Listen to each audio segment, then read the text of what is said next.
Introducing the Impact Specimen Cooling and Heating Temperature Chamber. This cooling and heating temperature chamber is capable of reaching temperatures as low as -80 degrees Celsius. The unit operates on a single-phase 220 volts, 50-60 Hz power supply. To begin, fill the chamber with approximately 5 liters of fresh ethyl alcohol. Ensure the liquid level fully submerges the copper tubes. Next, set your desired temperature.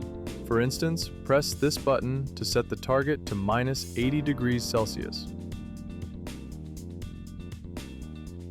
With the power on, press stir followed by prompt and then cool. When the temperature reaches 80 degrees Celsius, the system will emit a buzzing sound to notify you that the target has been achieved. Then you can safely place your specimens into the chamber.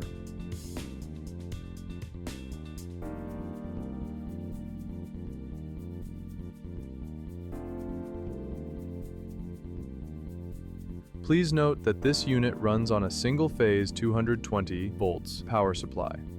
This is the main power cable connection.